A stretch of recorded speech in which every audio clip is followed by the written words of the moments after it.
Enfant déjà, on nous demandait d'être forts. Nous n'avions pas le droit de pleurer, ni de trop nous attacher à quoi que ce soit. L'ordre et la discipline passaient avant tout. Chacun de nous l'a vécu à sa manière. Tout commence par notre éducation.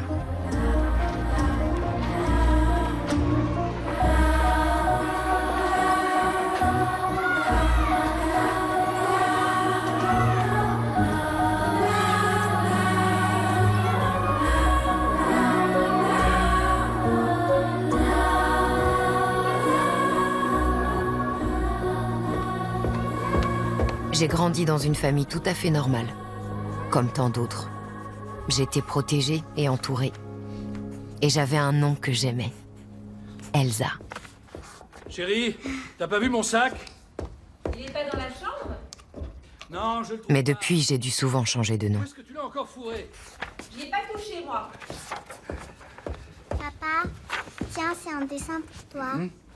Très joli. Aujourd'hui, personne ne doit savoir comment je m'appelle. Merde alors, combien de fois faut que je te dise que... Ah, il est là. Bon, j'y vais. Sois bien sage. Quand est-ce que tu rentres? Je sais pas encore. Au revoir. Ah, moi aussi, tu me feras un joli dessin aujourd'hui? Il faut que j'aille au travail. Amuse-toi bien.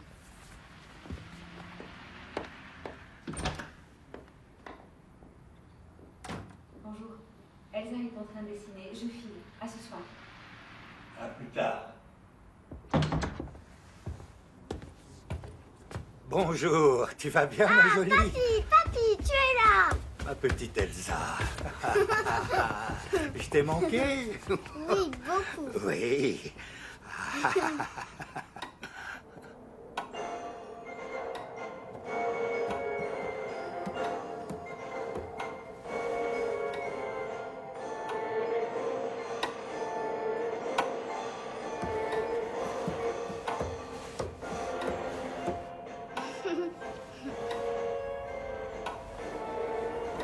Les mains en l'air. Aïe!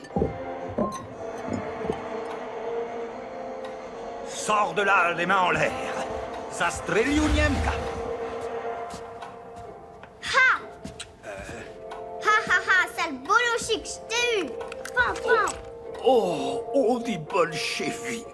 Oh, oh, oh, oh. Tu m'as vaincu.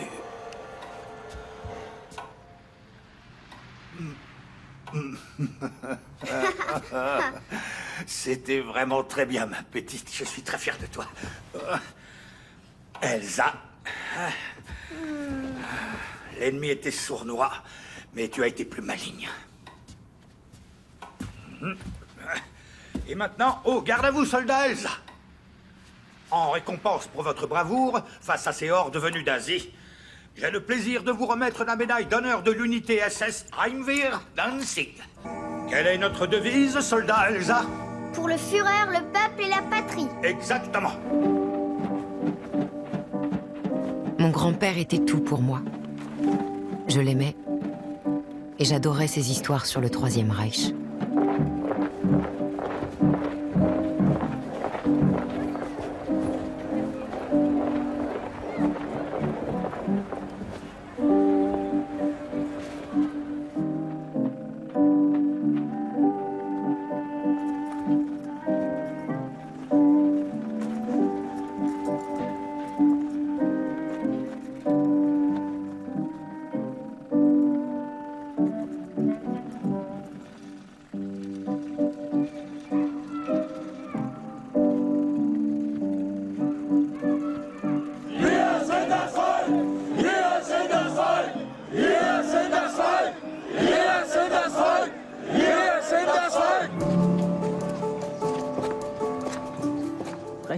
L'extrême droite est pour moi un mouvement social qui forme un système d'intérêts et d'organisations disparates.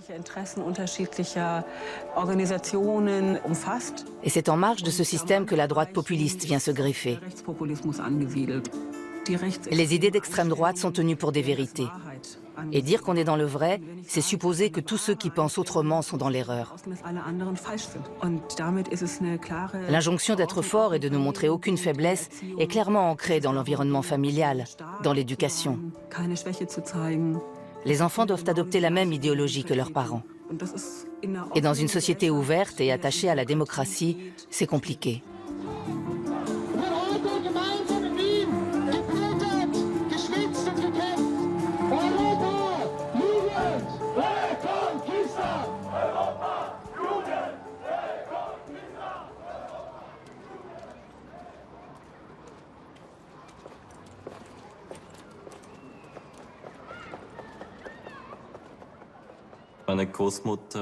Ma grand-mère était une vraie nazie convaincue. Elle soutenait ardemment Hitler, sauf à la fin lorsqu'il a eu la folie d'engager une guerre d'anéantissement et de se détruire lui-même. Je m'appelle Alexander Lingner. Jusqu'à 19 ans, je n'ai connu que 2 endroits. D'une part Vienne et d'autre part Traunkirchen, une petite ville à l'est de Salzbourg où vivait ma grand-mère. J'y allais en vacances tous les étés. Mon grand-père avait servi dans la Wehrmacht. Je me souviens d'une photo de lui en uniforme allemand, qui était toujours bien mise en valeur à la maison. C'était une vieille photo où il posait devant la caserne, un rire au coin des lèvres. On la repérait tout de suite en entrant dans la pièce. Il était fier d'avoir combattu pour le Grand Reich allemand.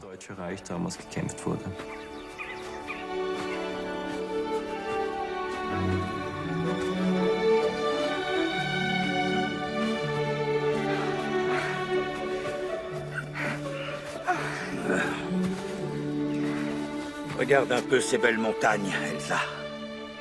C'est ça notre magnifique Allemagne. Le plus beau pays du monde. Papy, on peut faire une pause, s'il te plaît? Non.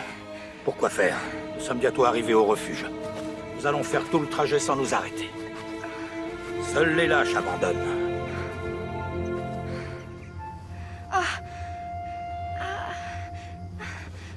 Ça me fait tellement mal.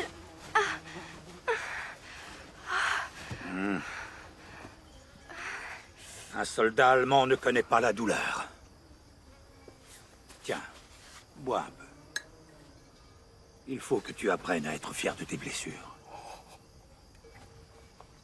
Tu vois, ça en valait la peine. Elsa, tu sais, c'est notre devoir de protéger notre beau pays.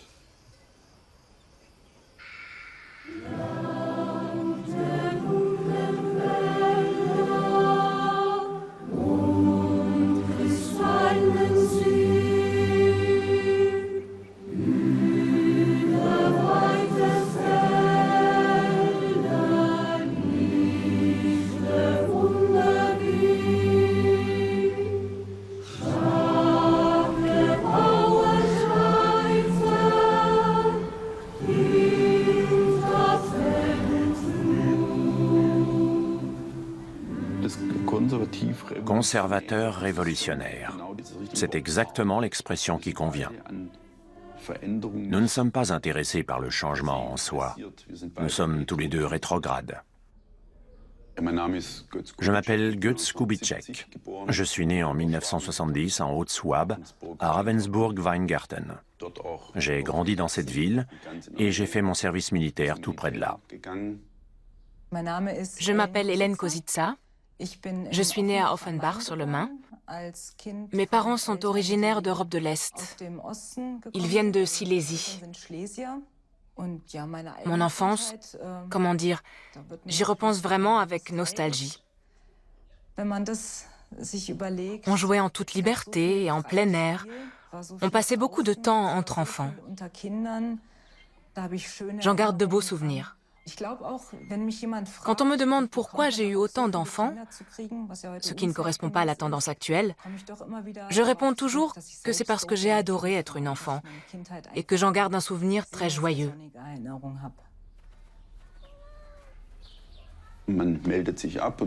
On demandait l'autorisation de sortir et on allait en forêt, au stade ou à la piscine. Ou alors on jouait dans notre chambre avec nos camarades. Au fond, c'était une enfance et une adolescence formidables. Avec le recul, je dirais que tout était axé sur la foi chrétienne. Il y a un qualificatif qui décrit parfaitement notre enfance à tous les deux. C'était une enfance encadrée.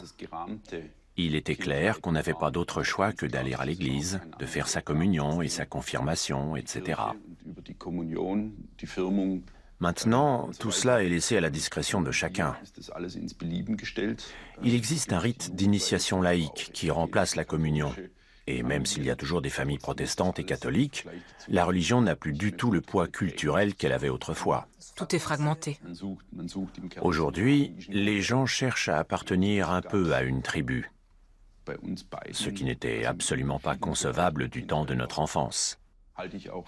Pour moi, c'est une des différences majeures entre notre génération et celle de nos enfants.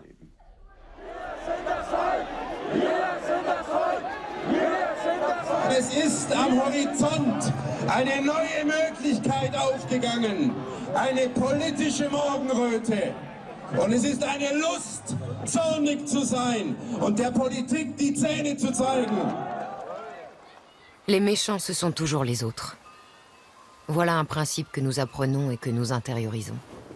C'est la première vérité, le commandement suprême.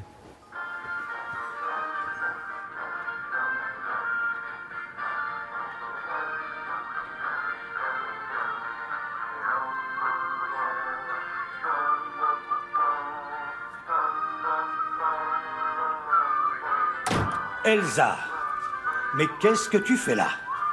Tu te souviens bien de ce qu'on avait dit la dernière fois? Oui, je sais, je dois plus regarder d'émissions américaines. Et pour quelle raison? C'est de la propagande ennemie. Exactement. Et pourquoi ils font ça? Parce qu'ils veulent nous réduire en esclavage. Voilà. Alors, pourquoi est-ce que tu regardes quand même ce film? Il y a plein de couleurs et ça me fait rire. Pardon, papy.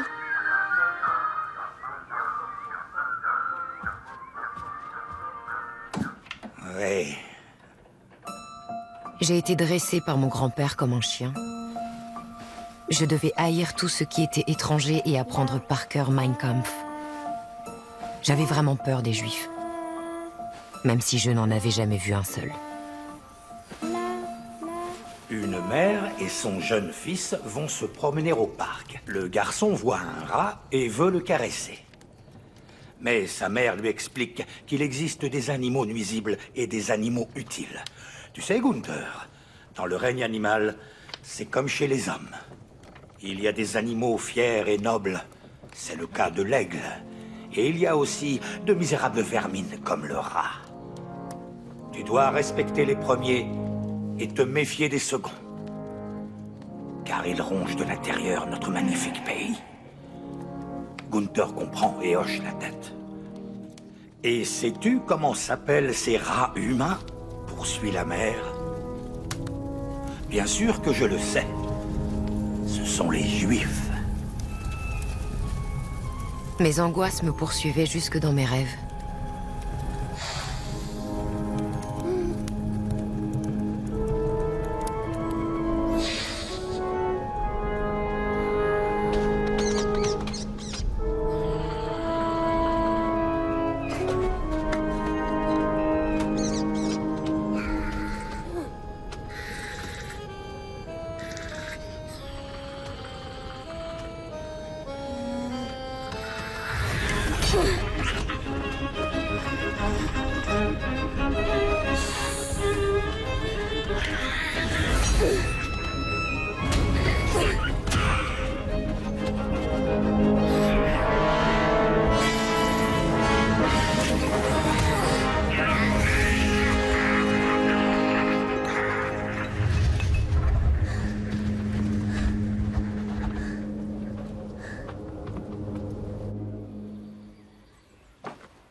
Il y a des jeunes femmes d'extrême droite qui ont été élevées de manière traditionnelle dans des familles nazies. Leur grand-père était nazi, les parents ont véhiculé cette idéologie et les filles ont ensuite pris le relais. Il est intéressant de noter que si elle se réfère largement à la figure masculine du grand-père, la lignée se transmet par les femmes. Ou plus exactement, en général, les filles et leur mère servent de réceptacle aux idées d'extrême droite, mais c'est avant tout le grand-père qui les fait passer. Et il y parvient non pas en usant de la force, mais en créant des liens psychiques et physiques étroits.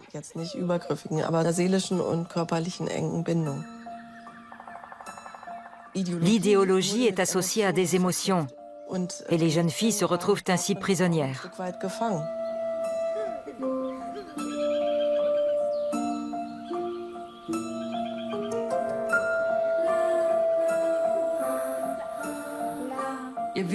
Est-ce que vous savez pourquoi l'histoire est aussi importante? Demandait le professeur aux élèves. Et les élèves devaient répondre « Oui, oui, à cause de notre passé ». Je m'appelle Sigrid Schussler et je suis mère de 4 enfants. C'est mon activité principale et je la prends très au sérieux. Je tiens à bien accompagner mes enfants dans le monde d'aujourd'hui pour qu'ils puissent prendre leur vie en main. Sinon, je fais de temps en temps des discours lors des rassemblements de Pegida, le mouvement des Européens patriotes contre l'islamisation de l'Occident.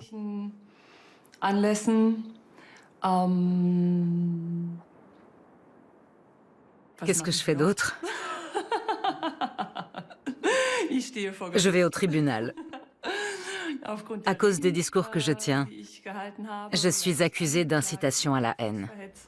Hört zu, was wir zu sagen haben! Hört nicht auf die Lügenpresse! Schaltet eure verdammten Fernseher aus! Macht eure eigenen Gedanken, macht eure Augen auf! Seht, was passiert! Wie man eure Kinder in der Schule belügt! Wie man sie kaputt macht mit einer ekelhaften, widerwärtigen, unnatürlichen Frühsexualisierung! Wie man den Homokult in diesem Land hochleben lässt! Wie man die Familien zerstört!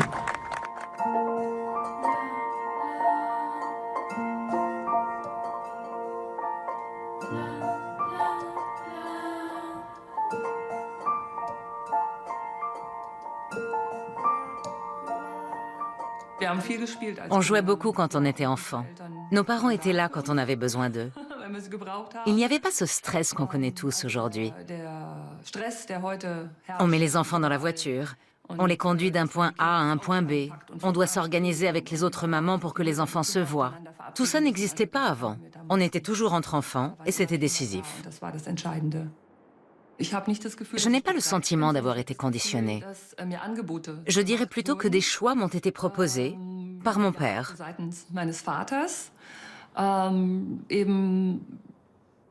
Il m'a appris à observer et à éclairer certains phénomènes, à avoir d'autres points de vue, et peut-être aussi à aller en profondeur au lieu de rester à la surface.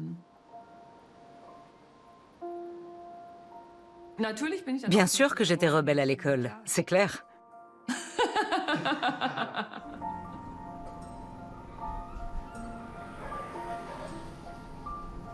À 13 ans, j'étais déjà à fond. Une véritable boule d'énergie. Je voulais rendre à l'Allemagne sa puissance passée. Et je n'étais pas la seule à avoir ce rêve. D'autres étaient déjà allés bien plus loin que moi. Ils avaient fondé un parti militant. C'est là que j'ai rencontré Thorsten. Il me fascinait. Il était plus radical, plus dur. Un homme, un vrai. Camarades, cette république de juifs n'en a que pour les demandeurs d'asile et les étrangers, et les Allemands sont mis de côté. Alors moi, j'ose le dire, les Turcs, les nègres et les Niakoués n'ont rien à faire chez nous.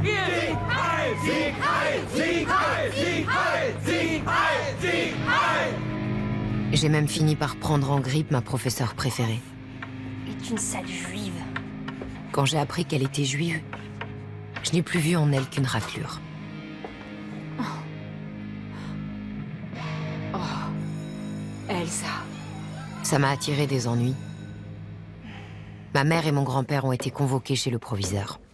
Oui, mais si elle est renvoyée de l'école, qu'est-ce que nous allons faire d'elle? Monsieur le directeur, nous n'avons rien contre les Juifs. Je ne sais pas d'où ça lui est venu. C'est certainement à cause de ses nouveaux amis. Et vous n'avez pas remarqué le tatouage nazi qu'elle a sur le bras. Quoi? On va lui faire enlever. C'est pas son genre. Papy voulait toujours que nous restions discrets. J'avais du mal à l'accepter. Pour moi, c'était de la lâcheté. Bande de traîtres!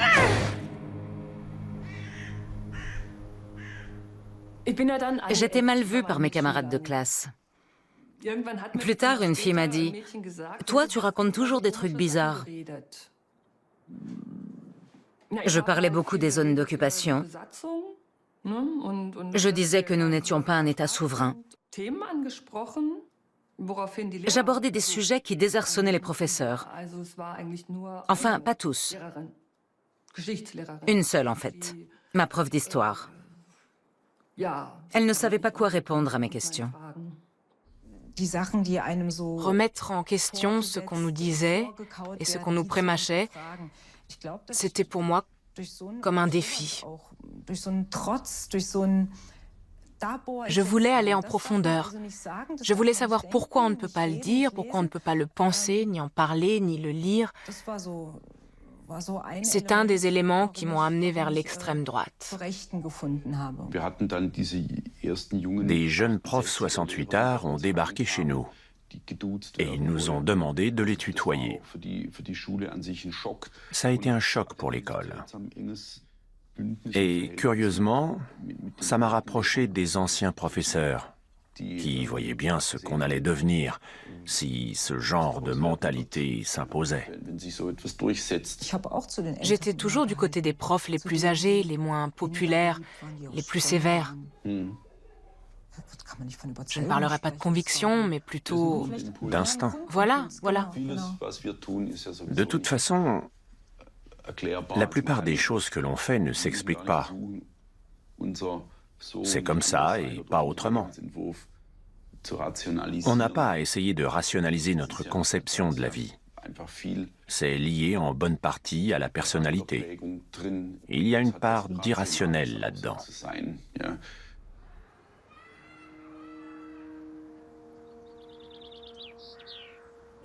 Près de Vienne, il y a un château fort en ruine, le Rauheneck. C'est un chevalier qui l'aurait construit à son retour de croisade en Terre Sainte. Enfant, on y montait souvent. L'été, on lançait des avions en papier et l'hiver, on y faisait de la luge.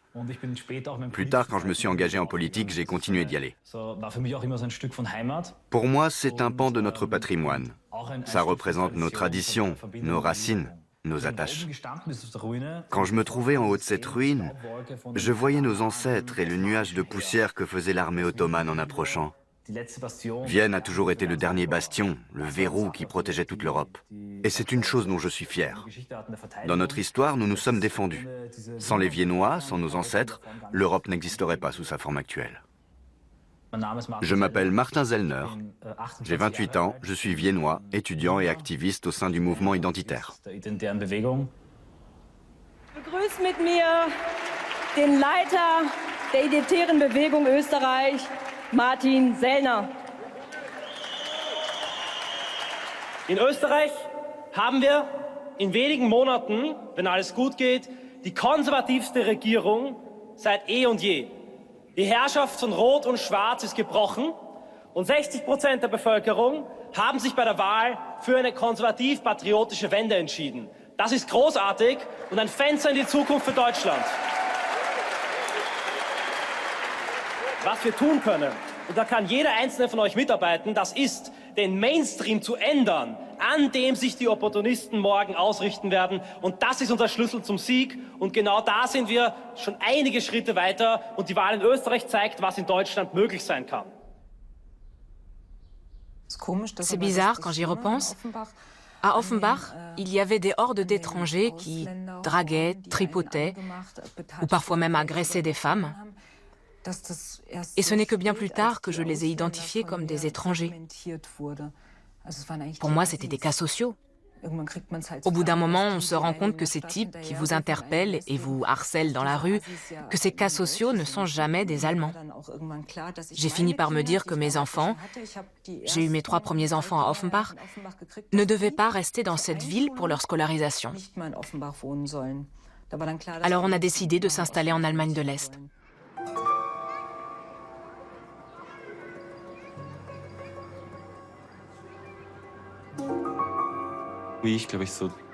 À 12 ans, je crois, c'était déjà bien ancré en moi. J'ai baigné dedans. J'ai grandi avec cette peur des Turcs, notamment. Ils nous envahissent. C'est très inquiétant, cette invasion. Toutes nos valeurs autrichiennes sont en train de se perdre. C'est terrible pour ceux qui vivent parmi des Turcs parce qu'ils sont quasiment étrangers dans leur propre pays. Il faut que ça s'arrête. Tous les jours, une bonne action pour notre pays. C'était notre devise. Regarde-moi ces sales métèques. À l'époque, la police fermait les yeux.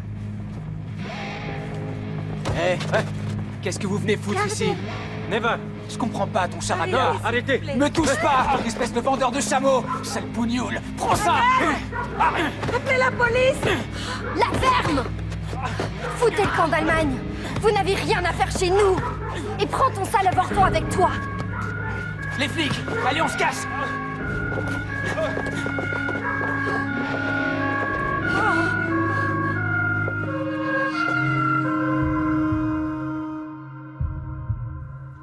À 18 ans, j'ai épousé Thorsten. Notre mission première était de faire beaucoup d'enfants pour le mouvement et la patrie.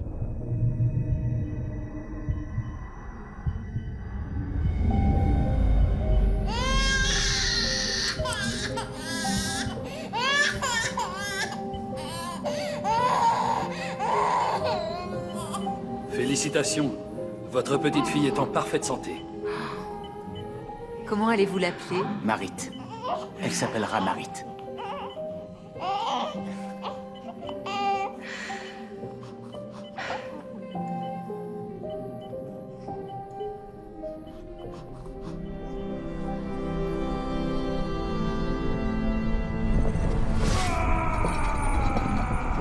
Odin et Thor, les nobles dieux germaniques, marchent vers l'ennemi.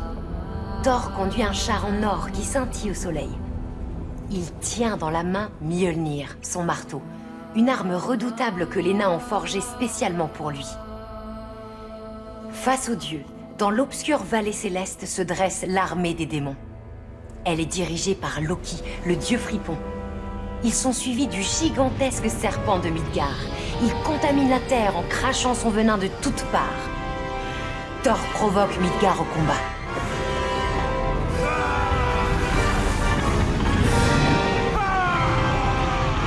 Thor tue le serpent maléfique. Le venin ne l'a pas épargné. Thor s'est sacrifié, mais grâce à son geste héroïque, il a sauvé son peuple. Marie, tu comprends ce que cette histoire veut dire? Elle explique que nous devons nous battre jusqu'à la mort. La protection de notre pays est notre mission la plus sacrée. Pourquoi? Pour ne pas être réduits en esclavage.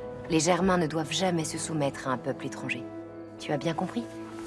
Quand tu seras grande, tu te battras toi aussi pour notre pays. Nous devions être vifs comme des lévriers, coriaces comme du cuir, et durs comme de l'acier croupe.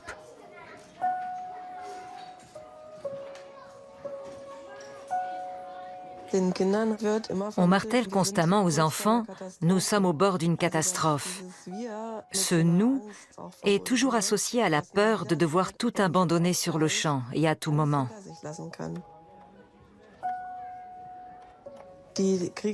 On leur apprend à rester détachés de leur environnement et de leur cadre de vie. Aujourd'hui encore, c'est une réalité pour ces enfants-là.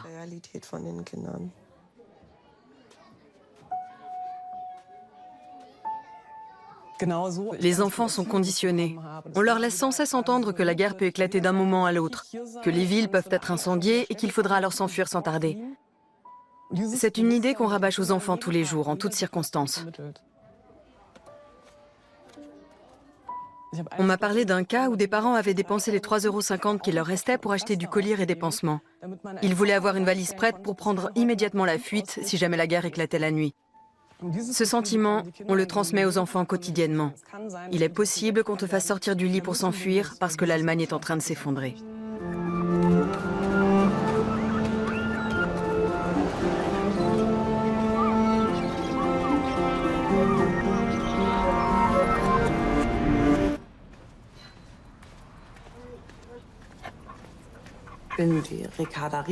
Je m'appelle Ricarda Riefling, j'ai 33 ans, je suis mère de 4 enfants et travailleuse indépendante. Mais ma principale activité est d'être mère et femme au foyer. Je n'ai que des frères.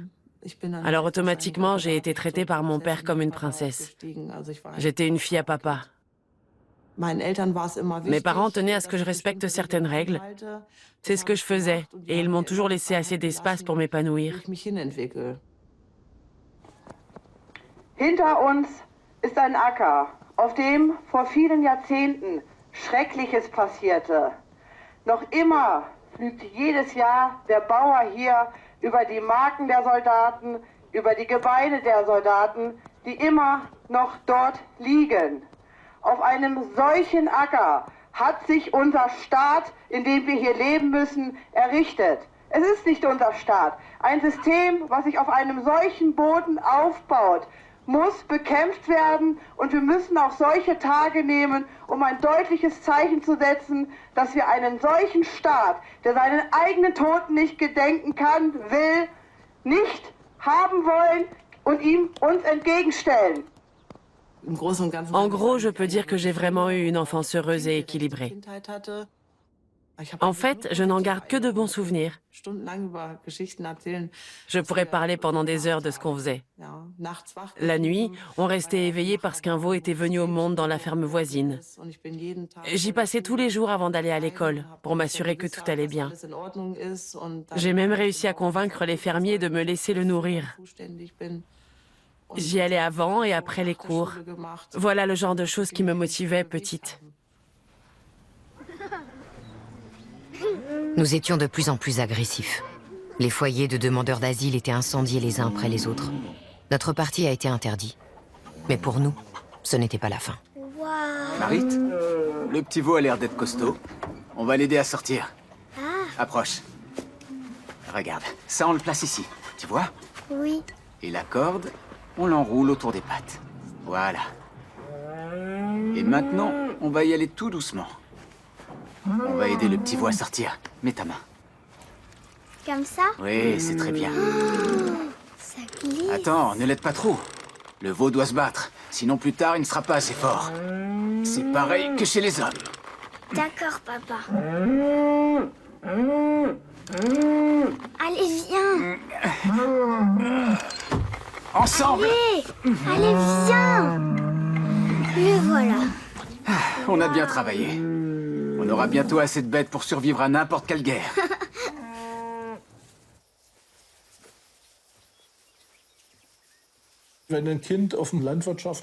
Quand on grandit dans une ferme, on observe tout naturellement la reproduction des animaux. Et ça alimente ensuite les conversations. Et si les germains se reproduisaient de nouveau entre eux? Selon quels critères faut-il classer les gens et choisir son conjoint?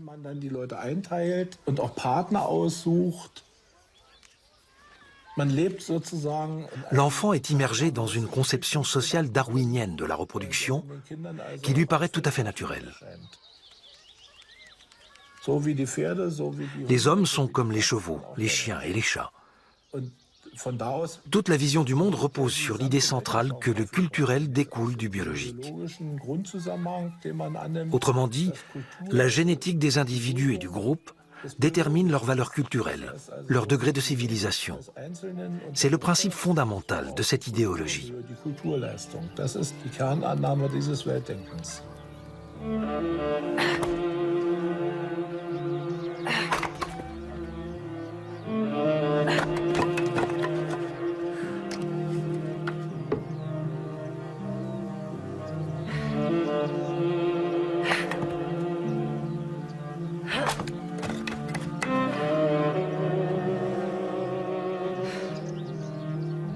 Nous avions besoin d'un cadre de vie sûr pour nos enfants.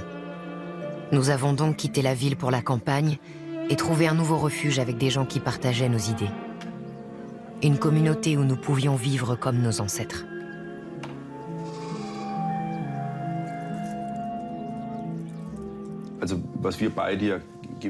Nous avons tous les deux choisi de quitter notre terre d'origine pour une nouvelle région, une terre d'adoption. En général, les choses qui comptent vraiment restent telles qu'elles ont toujours été. Elles ne changent pas. Et c'est ce qui donne le sentiment d'être chez soi, ce qui permet de se sentir à la maison. En même temps, on vit à une époque où beaucoup de bonnes choses ont été détruites. Il faut les reconstruire. On ne pourra jamais revenir totalement aux pratiques éducatives qui avaient cours il y a encore 40 ou 50 ans. On doit s'adapter au contexte actuel, mais il faut recréer ce qui a disparu pour pouvoir le préserver. Ça demande énormément d'efforts et d'investissements dans l'éducation des enfants.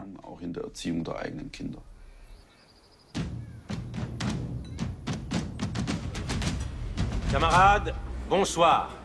J'invite 2 de nos compagnons de lutte à me rejoindre à la tribune. Ils ont rendu de grands services à l'ensemble de notre mouvement et à notre idéologie.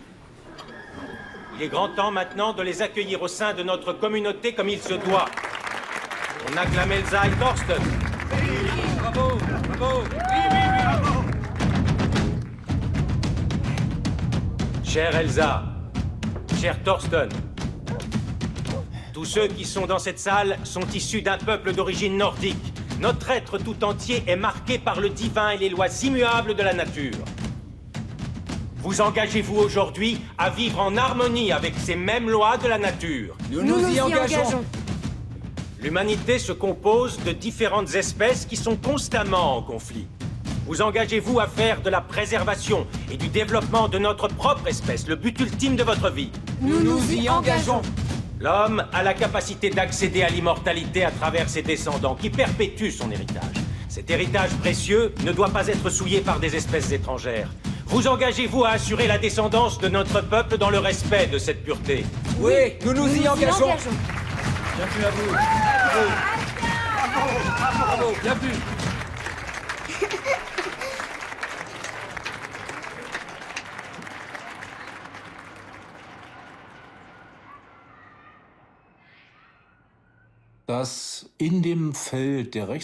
Dans les sphères de la droite radicale et extrême, on trouve des individus et des groupes très différents.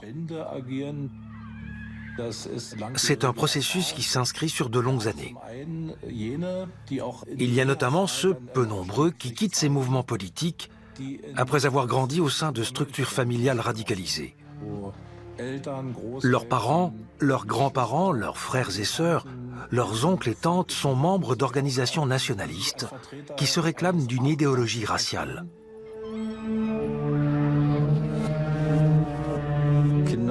À l'école maternelle, les enfants attirent l'attention en refusant de jouer avec des jouets bien précis. Ils donnent une justification enfantine qui révèle une certaine forme d'endoctrinement. Le cas typique est celui de la petite fille qui ne veut pas jouer avec une poupée noire.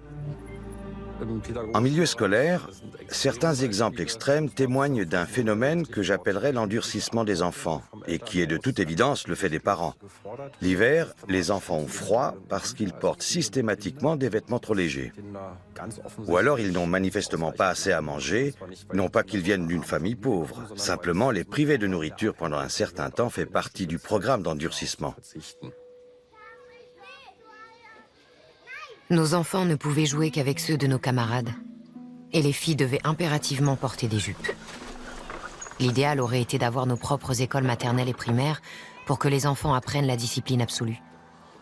Mais nous n'avions pas l'argent pour cela. Marit dessine vraiment très bien. Elle est appliquée. Oui, elle est très douée. Oui, c'est vrai. Mais nous avons aussi remarqué qu'elle était très réservée et qu'elle ne jouait pratiquement pas avec les autres enfants. Et il y a autre chose qui nous préoccupe. Regardez son dessin. Elle a fait une croix gammée. Où a-t-elle pu apprendre ça? Aucune idée. Je n'en sais rien. Je dois vous dire que normalement, nous sommes censés informer la protection de l'enfance quand on constate ce genre de choses. Elle l'a peut-être vu dans le livre de légendes germaniques que je lui lis. Ça vient peut-être de là. Ma foi, Elle a tout simplement reproduit une rune germanique. Fou, tata, maman, regarde. Waouh.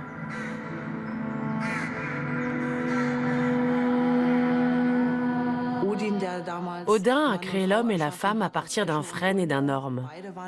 Tous deux étaient en bois, de valeur égale, tout en étant différents. Dans le christianisme, la femme a été conçue à partir d'une côte d'Adam qui ne lui était pas indispensable. Donc, dans la tradition germanique, les femmes étaient sur un pied d'égalité avec les hommes, ce qui n'était pas le cas dans la doctrine chrétienne.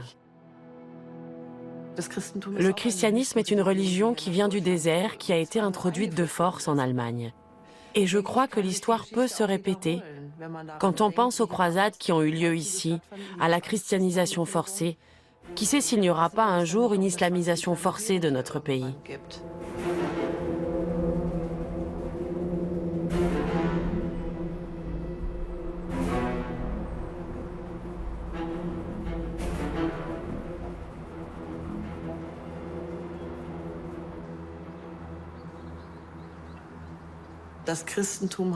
Le christianisme présente un autre inconvénient. Si l'on vous frappe sur la joue droite, il faut tendre la gauche. Le germain, lui, riposte.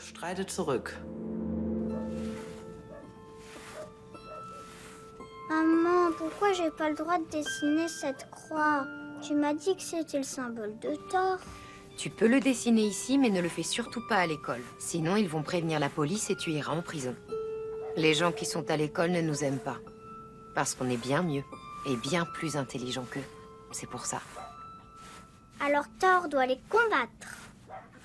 Oui, c'est vrai, mais en attendant, tu ne dois dire à personne ce que nous faisons à la maison. Ne parle surtout pas de nos réunions avec les camarades le week-end. C'est notre secret. D'accord, maman.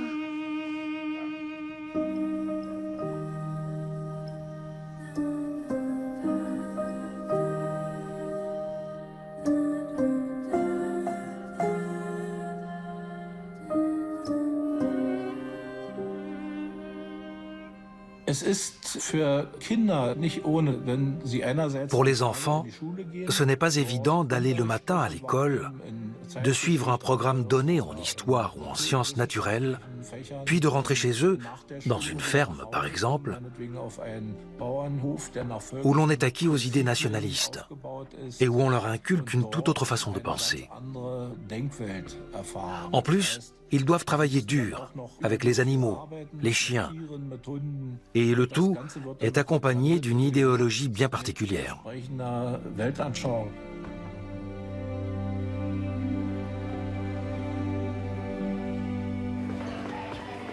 Puis, Herman est venu au monde, avec un handicap. Ça a changé toute notre vie. Allez, Marit, viens. Pour les camarades, c'était un avorton, une bouche inutile. Pour son père aussi. Voici ton petit frère, Herman. Tu peux le prendre dans tes bras si tu veux. Tiens, porte-le. Tu es vraiment une super grande sœur. Salut mon petit frère. Mais Marit, elle, a tout de suite aimé Herman.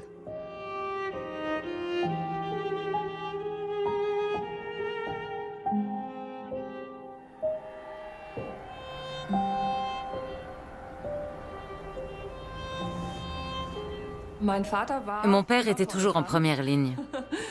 Un jour, je ne peux pas le resituer chronologiquement parce que j'étais petite. Je l'ai vu au journal télévisé. Il avait un procès à Berlin. Je ne me rappelle plus pourquoi, mais une chose est sûre, il a été relaxé. Il s'agissait sans doute d'une affaire d'incitation à la haine. Il avait dû tenir en public des propos qui ne cadraient pas avec le système.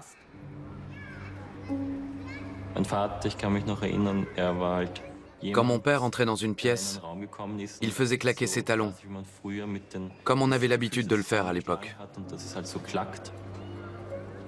Ma mère travaillait tout le temps, si bien que je ne la voyais quasiment pas de la journée.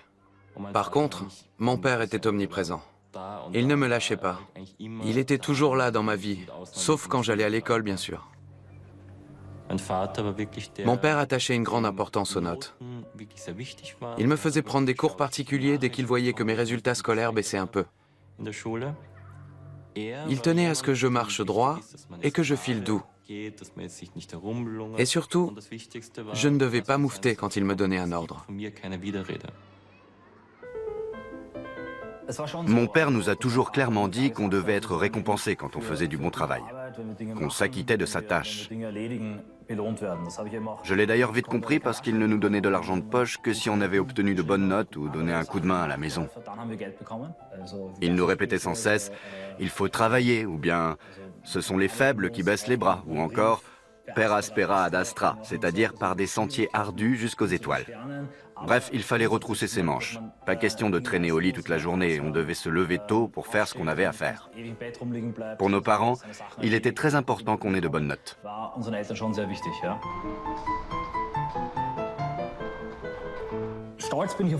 Je suis fier de notre culture, de tous ces bâtiments historiques et des cafés viennois. Je suis fier de ce que mon père fait et de ce que mes enfants feront plus tard. De la même manière, j'admire ce que mes ancêtres ont construit et accompli. Des gens comme Mozart, qui sont nos ancêtres directs. Ils appartiennent au monde entier, mais d'une certaine façon, ils nous appartiennent aussi.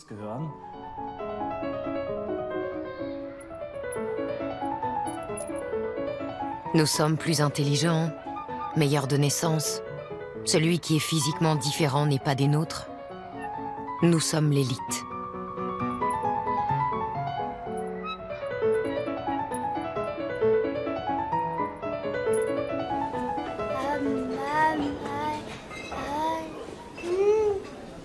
La race germanique a toujours eu la peau claire. Eh oui, d'ailleurs les bras blancs comme neige de nos femmes sont célébrés dans de nombreux poèmes. Ce qui ressort et qui nous distingue tout particulièrement, c'est le contraste de la couleur rose de notre peau avec le bleu de nos veines, que l'on devine au travers. D'ailleurs, c'est de là que vient l'expression « avoir du sang bleu ». Mes chers camarades, nous ne devrions jamais tolérer que les qualités les plus sacrées des Germains Viens, on va s'asseoir. soient souillées par le sang d'une race étrangère. Parce que les attributs physiques de notre peuple risquent de disparaître à jamais. Exactement. C'est très bien dit. Tout à fait. Oui. C'était parfait. Félicitations.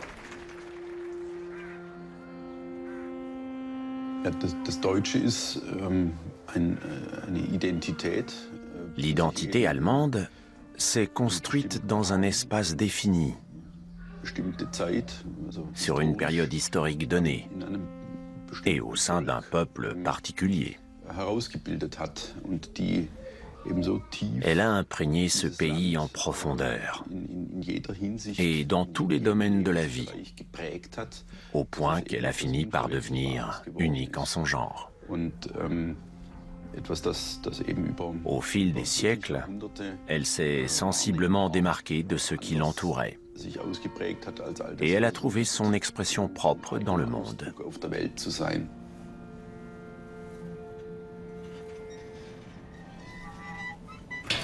Il faut s'imaginer que si on va dans le Palatinat, on ne trouve plus de panse de porc farci, parce que c'est discriminatoire. Ça fait des centaines d'années que les gens mangent ce plat. Idem pour le jambonneau rôti en Bavière. Pour ne pas choquer, on ne pourra bientôt plus en servir. Ça fait pourtant partie de notre culture et de notre identité. On ne peut pas retirer le port des cartes de restaurant juste pour faire plaisir à certains.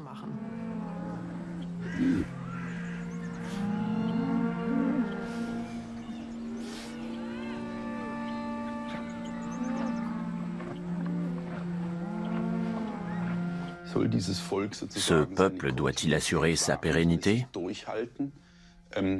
Doit-il continuer à exister avec ses particularités? Ou bien faut-il faire une croix dessus? Nous sommes évidemment de ceux qui disent « Ce peuple doit préserver son identité propre ». Arrête de chialer, le mongol. T'es encore 100 fois plus moche quand tu pleures. Maintenant, je veux que tu avales ce cafard. C'est de la vermine exactement comme toi. Burk, regardez-moi ça, c'est trop dégoûtant.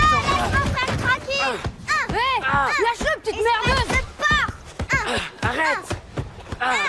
Lâche-moi, je te dis. Qu'est-ce qui se passe ici? Calme-toi, Marit. T'approches plus jamais de mon frère. Arrête maintenant. Thorsten, il faut qu'on discute.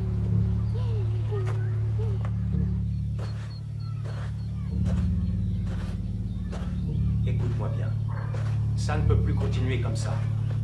On doit trouver une solution. Mon fils n'est pas normal. On dirait que tu ne t'en rends pas compte. Il faut que tu le places dans un centre.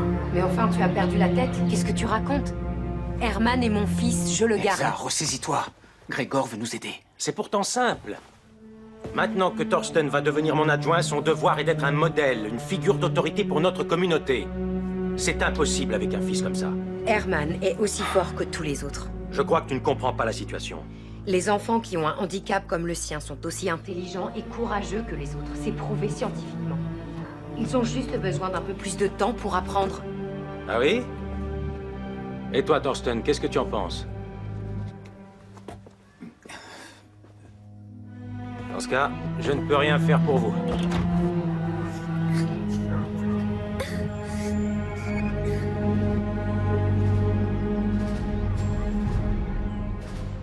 Nous avions l'habitude d'envoyer nos enfants dans des camps de vacances. Des vacances militaires.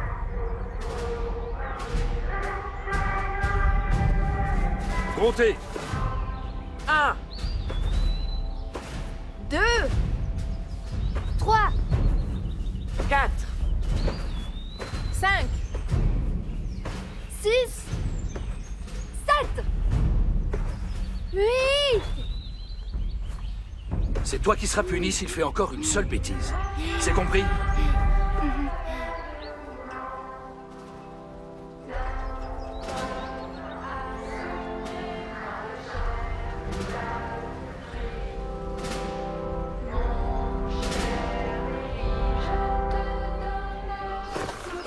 C'est trop mou tout ça. Ça traîne trop derrière, bon sang. Allez, du lait. Herman, dépêche-toi. Oui. Oh, super. T'es vraiment chiant. À cause de toi, j'ai toujours des problèmes. Allez, relève-toi. Herman, on doit continuer à marcher. Je rigole pas. Si papa apprend que tu as triné, tu vas te prendre une grosse raclée. Eh ben moi, je t'aime plus alors. Moi non plus, je t'aime plus. T'es un idiot.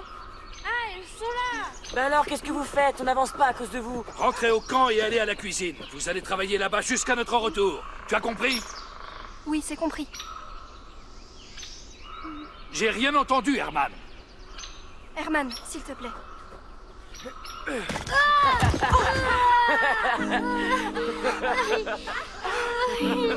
Pleurnichard.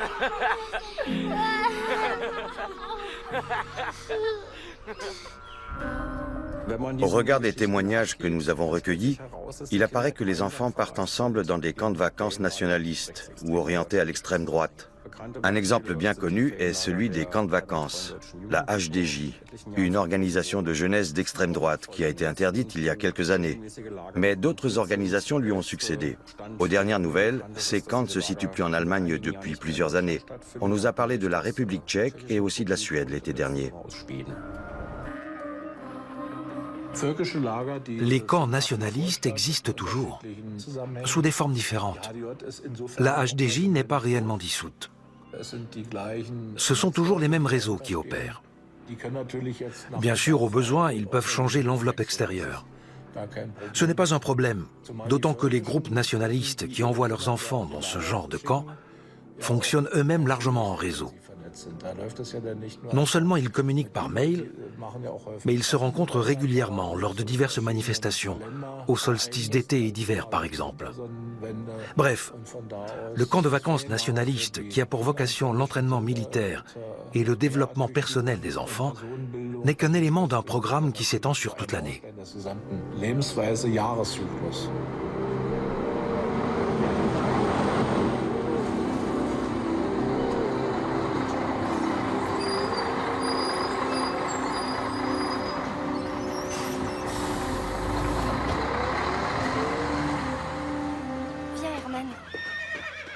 Bonjour papa. Salut. Alors, c'était bien le camp? Il faisait froid. C'était super. Herman s'est très bien débrouillé et Monsieur Bennigsen l'a même félicité parce qu'il a été très courageux. Et c'est quoi ce bandage sur sa tête? C'est rien du tout. Il a glissé et en tombant, il s'est cogné sur un caillou. Oui, je suis tombée. Ah ouais? Pourquoi tu me mens? Je sais exactement ce qui s'est passé. Ah, vous êtes là. Bonjour les enfants. Qu'est-ce qui se passe? Je vais te dire ce qui se passe. Ta fille me ment en me regardant droit dans les yeux. Non mais je rêve. Qu'est-ce qui s'est passé?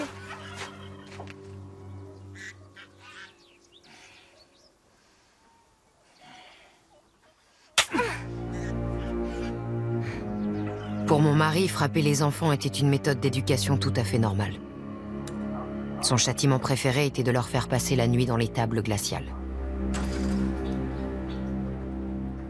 Mais pour nos enfants, le pire des châtiments était le manque d'affection.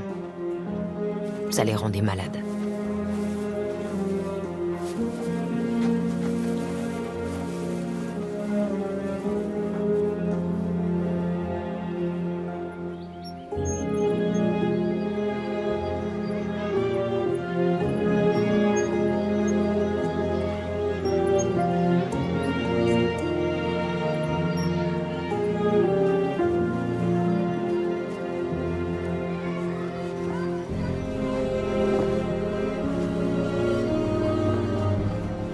Thorsten devenait de plus en plus brutal. À l'extérieur, il tabassait des étrangers. Et à la maison, c'était nous. Puis il a recommencé à brûler des foyers de demandeurs d'asile. Jusqu'à ce qu'il se fasse enfin arrêter. Papa, il est plus fort que la police. Tu dis n'importe quoi. Papa va en prison parce qu'il a encore fait très mal à quelqu'un.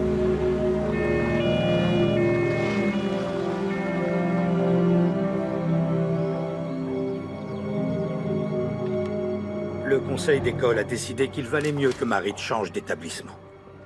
Dans une autre école, personne ne la connaîtra. Ce sera plus simple pour tout le monde. Mais je veux pas partir. Marit n'a pas à être punie pour ça. Elle aime venir dans cette école. Elle vient d'obtenir un prix pour son travail en cours de musique. Je suis vraiment navré. Nous sommes une école privée. De nombreux parents ont menacé de retirer leurs enfants si nous n'agissons pas. Et ça, nous ne pouvons pas nous le permettre. Thorsten était en prison. Désormais, nous étions seuls à tenir la maison. Réfléchissez bien. Sachez que si vous nous donnez les noms des coupables, il se peut que vous puissiez obtenir une remise de peine pour votre mari. Toute information utile sera récompensée. Vous ne m'achèterez pas. Fichez le camp d'ici. Je comprends. Si jamais vous changez d'avis... Au revoir. Maman, les Hessler ont donné des noms et... Arrête avec les Hessler, ce sont des lâches et des opportunistes. Nous, on n'est pas comme eux. Non, personne ne m'achètera. Nous ne trahirons jamais les camarades.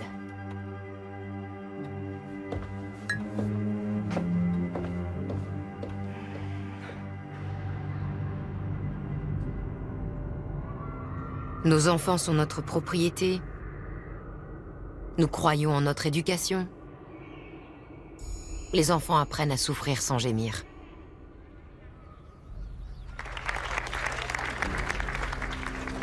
Mes chers camarades, sachez que malgré toutes les souffrances que nos ennemis sionistes ont infligées à son mari, Elsa est restée droite et ne nous a pas trahis. Elle a fait preuve d'un grand courage et d'une grande force. Pour qu'elle puisse continuer à servir avec autant de ferveur notre précieuse terre et le destin glorieux de notre race, j'aimerais souhaiter à notre camarade Elsa beaucoup de réussite avec ce nouveau magasin. Maintenant, place à la fête. Hé, Patouche!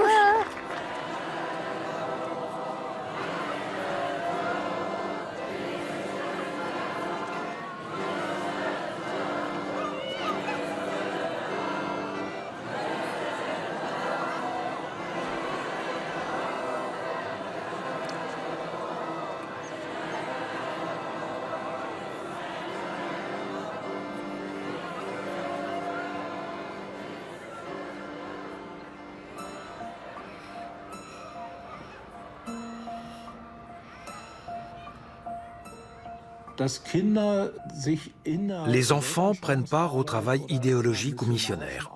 C'est la règle. Ils sont traités comme de petits adultes et ont une fonction à remplir au sein de l'organisation, ce qu'ils font d'autant plus volontiers qu'ils ont grandi dans ce cadre idéologique. En outre, Ils doivent eux-mêmes monter au front pour œuvrer à une meilleure Allemagne, au sens où ils l'entendent.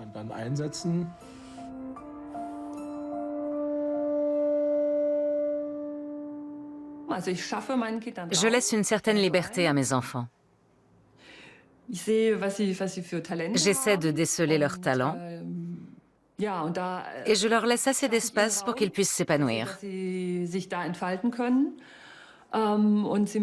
En contrepartie, ils doivent faire ce que leur mère leur dit. C'est comme ça et il n'y a pas à discuter. En fait, la plupart du temps, je n'interviens pas. Mais quand maman dit quelque chose, elle ne plaisante pas. La façon dont un enfant s'assied, dont il se tient à table, dont il marche, dont il se comporte avec les adultes, dont il dit bonjour, tous ces points sont très importants. Il doit être honnête et droit dans ses bottes. Le mot « droit » se comprend aussi au sens figuré. Il faut rester ferme, ne pas fléchir. Maintenant que j'en parle, la rectitude de caractère est très certainement un élément fondamental de notre éducation. C'est à la fois l'idée de se tenir droit et celle de garder cette posture, de ne pas courber l'échine. Le magasin occupait une place centrale dans ma vie et nous rendait tous heureux. Bonjour, est-ce que vous avez du beurre aujourd'hui?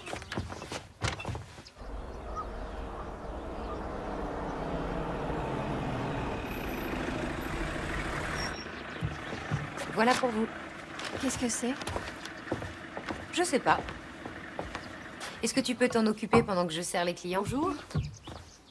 Le travail et la discipline sont des valeurs que j'ai continué d'inculquer aux enfants, même sans Thorsten.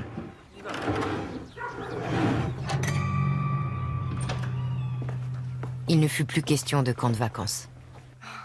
À la place, Marit allait apprendre un instrument de musique. Vas-y, joue. C'est un beau cadeau, mais je sais pas du tout jouer du piano. Sur ce papier, tu as l'adresse de Madame Senftleben. C'est la seule professeure de piano des environs.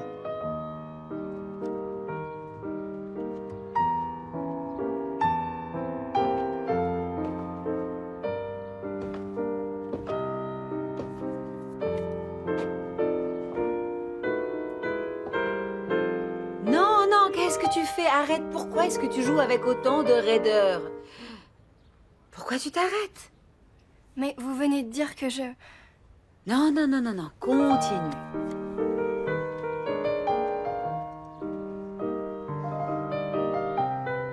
Oui, oui, voilà, c'est beaucoup mieux maintenant.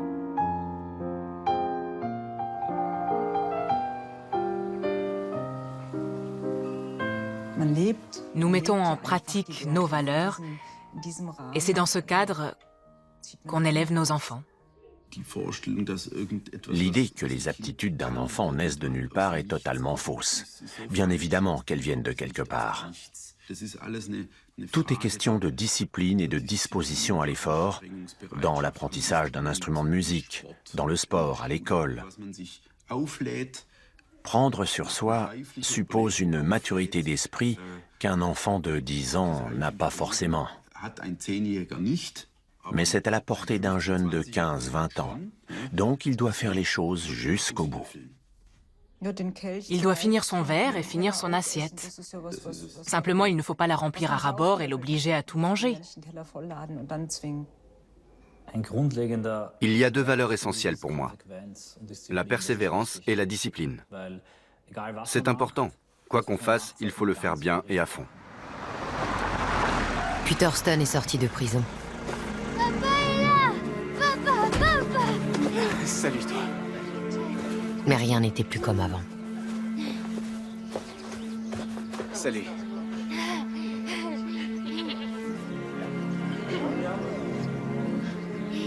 Bonjour Thorsten. Bonjour Elsa. Contente que tu sois de retour. Malheureusement, je n'ai pas pu venir te chercher moi-même. Il y a tellement à faire ici au magasin. Toute la famille est enfin réunie. Je me réjouis de déjeuner avec vous.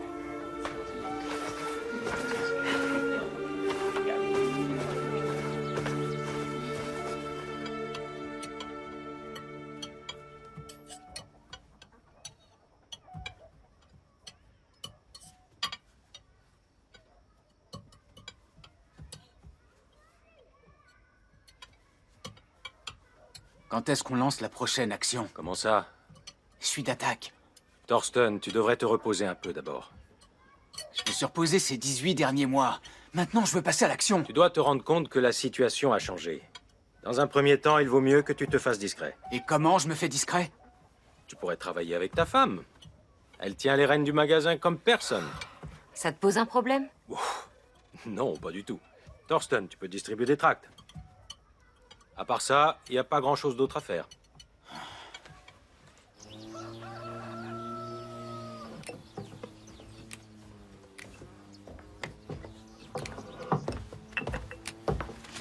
Tenez.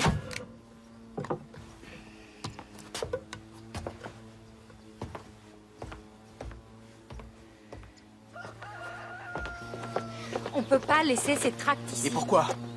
Les gens qui n'adhèrent pas à notre cause ne viendront plus. Qu'est-ce qui t'arrive? T'as plus que ça à la bouche. Le magasin par-ci, le magasin par-là. Tu devrais travailler pour l'avenir de notre pays, au lieu de vendre tes légumes à 2 balles. Et qu'est-ce que tu proposes pour gagner de l'argent, dis-moi? Un séjour derrière les barreaux, comme toi, pour se faire entretenir?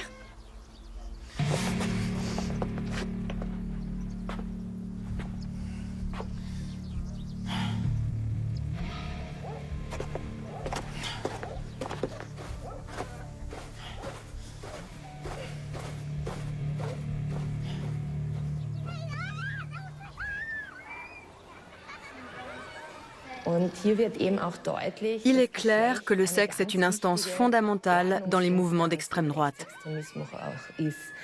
Il stabilise la communauté nationale, ou plutôt la communauté nationale fantasmée, aussi bien à l'intérieur qu'à l'extérieur. Autrement dit, les femmes sont toujours moins bien positionnées que les hommes au sein de la communauté nationale. Mais à l'extérieur, elles ont bien plus de valeur que les immigrés de sexe masculin, par exemple.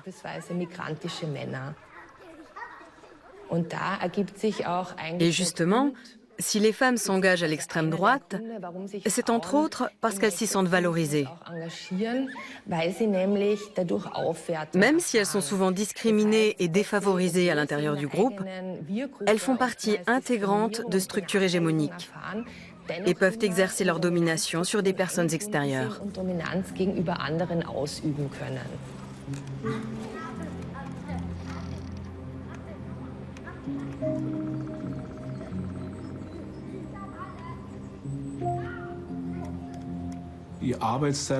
La répartition des rôles entre les sexes est basée sur le concept racial de culture germanique. Les enfants sont familiarisés avec le modèle traditionnel de partage des tâches. Avoir beaucoup d'enfants racialement purs est très important. Et c'est bien sûr un principe qu'on inculque aux jeunes.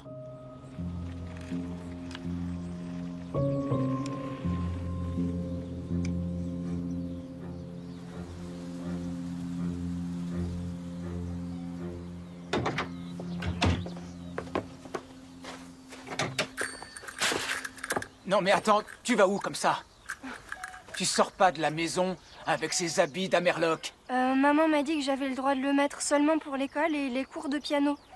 Tu vas enlever ce jean tout de suite. Mais pourquoi, papa? Les autres filles aussi, elles en portent. Tu ne vas... Thorsten, tu as oublié ce qui a été décidé? Désormais, nos filles peuvent aller à l'école en pantalon, elles aussi. Comme ça, elles n'attirent pas l'attention. Ce sont des lâches qui ont pris cette décision. Toi, tu restes là.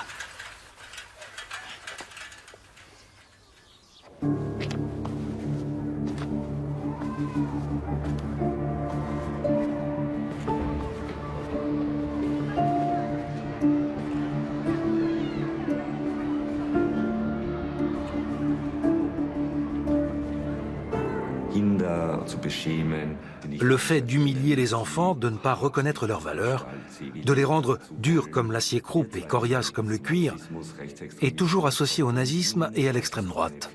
Mais c'est une tradition qui remonte à beaucoup plus loin et qui a imprégné pendant longtemps bien d'autres groupes sociaux et milieux politiques.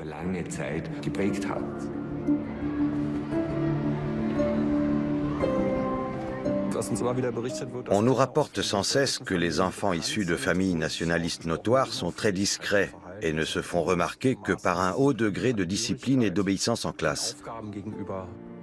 En même temps, on relève certains comportements types à l'école.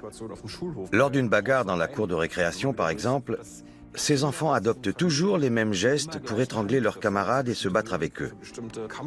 Non pas qu'ils tabassent systématiquement les autres enfants, ce n'est pas de ça qu'il s'agit. Mais dans la cour d'école, on constate qu'ils ont été formés ou entraînés, ou du moins habitués à se comporter d'une certaine manière.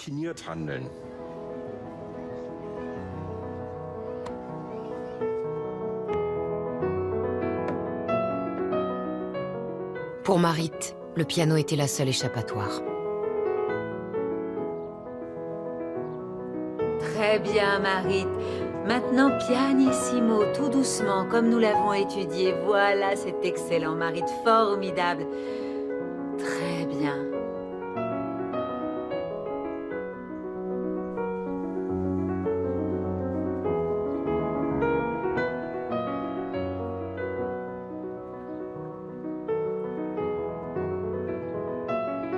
Je vais aller discuter avec tes parents. Il faut que tu ailles au conservatoire, mon enfant.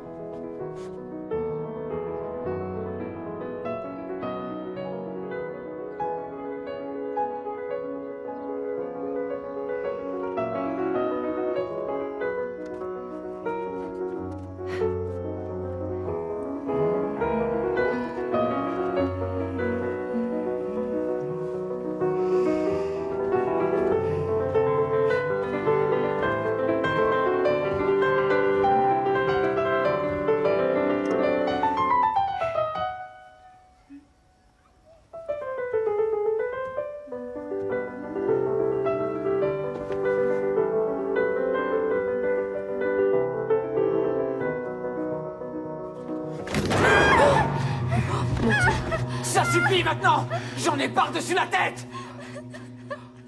Vous vivez dans la décadence, mais c'est fini tout ça maintenant! Dans ma maison, je ne veux plus entendre de musique juive! Dans ma maison, plus personne ne portera de jeans! Et ton putain de magasin, je veux plus en entendre parler! Tu m'as compris?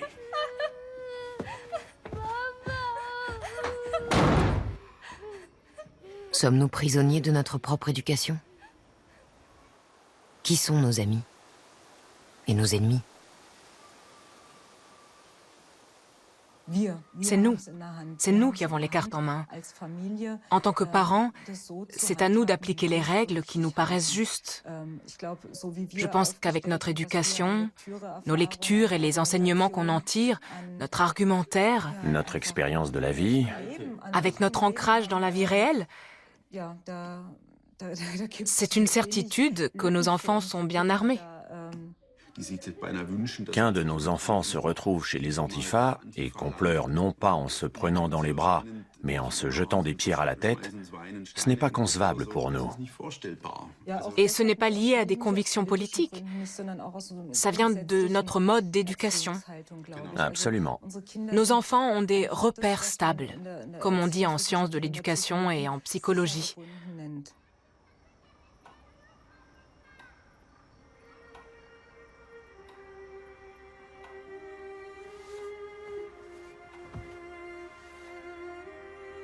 Au bout du compte, ce sont mes enfants qui ont pris la décision.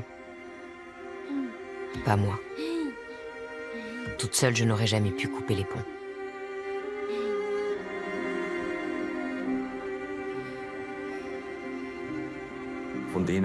Pour ceux qui ont des antécédents familiaux, il est vraiment très difficile de quitter ce milieu, parce que ça implique de rompre avec la famille. Et pour beaucoup de gens, notamment les jeunes, c'est très dur, voire impossible. Si je suis d'une famille d'extrême droite et que je veux tourner le dos à ce mouvement politique, je dois remettre en question l'idéologie dans laquelle j'ai baigné, mais aussi renoncer à tout un environnement social. Je n'ai plus de contact avec ma famille et je perds le cercle d'amis avec lequel j'ai grandi. Alors, dans ces conditions, il est évidemment plus difficile de larguer les amarres.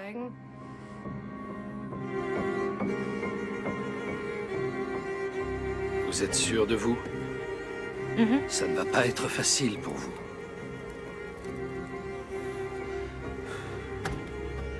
Il nous faut une déclaration complète et détaillée si vous voulez que nous vous aidions. Vous savez ce que ça signifie?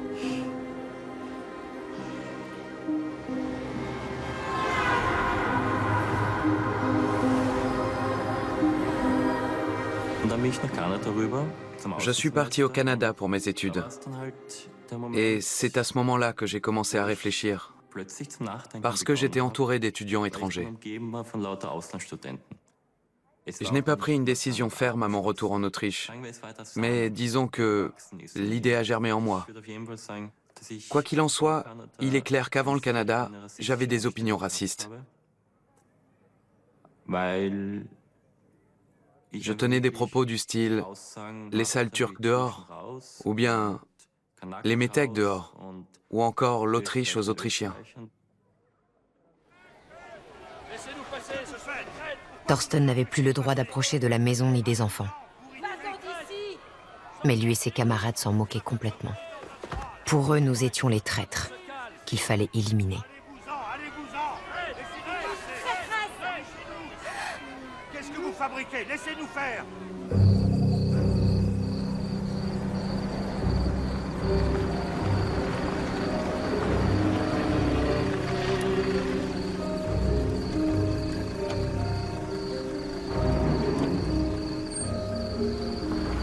La peur de mourir nous hantait jusque dans notre sommeil. Même la police était impuissante. Nous dormions tous dans la même chambre, avec des couteaux et des haches.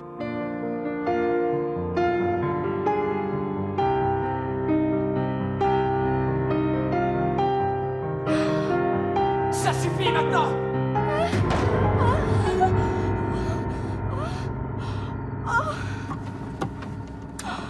Qu'est-ce qui se passe? Chut, pas de bruit. Je crois que j'ai entendu quelque chose dehors. Viens avec moi. Mais sans faire de bruit. Moi aussi, je veux venir. D'accord, mais dépêche-toi.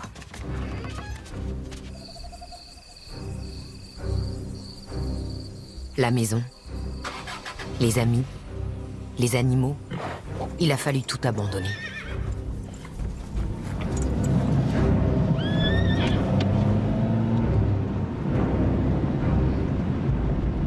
Nous avons dû nous installer en ville.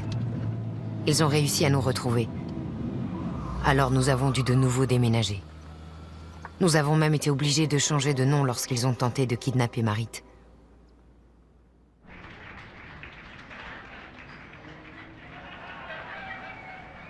Les déménagements et les changements de nom se sont succédés pendant des années. Un vrai cauchemar. C'est le numéro de sécurité sociale qui nous a trahis.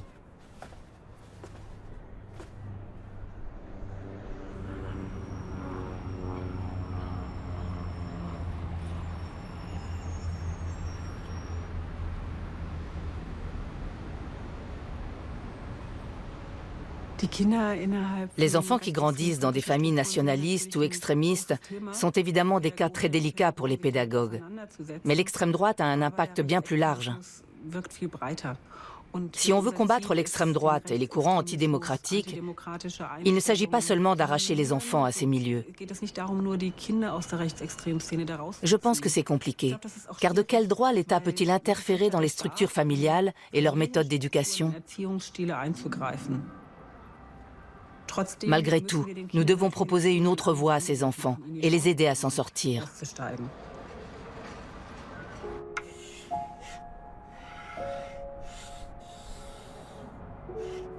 Parfois, Marit ne savait même plus comment elle s'appelait.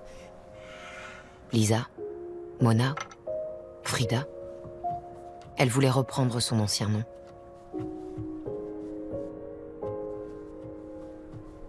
On ne pouvait plus communiquer avec elle. Ni moi, ni son frère. Un jour, elle a arrêté de parler.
Marit est tombée par la fenêtre.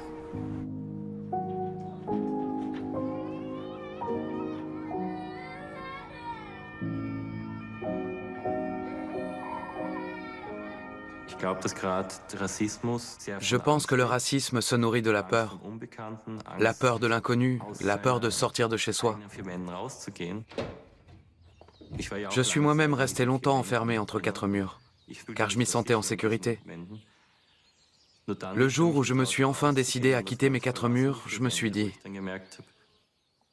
dehors, je ne suis peut-être plus en sécurité, mais je suis autrement plus heureux.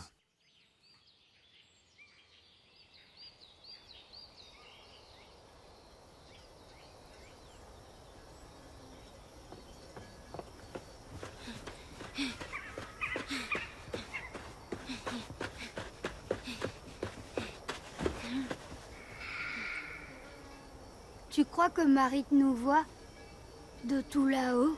Je sais pas, Herman, mais je l'espère de tout mon cœur.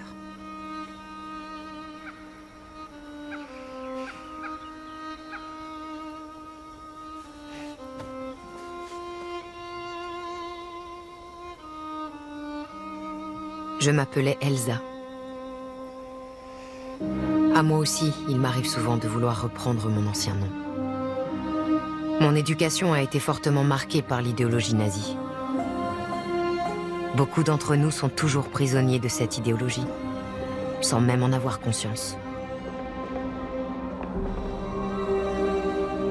La cage dans laquelle les enfants sont enfermés demeure la même.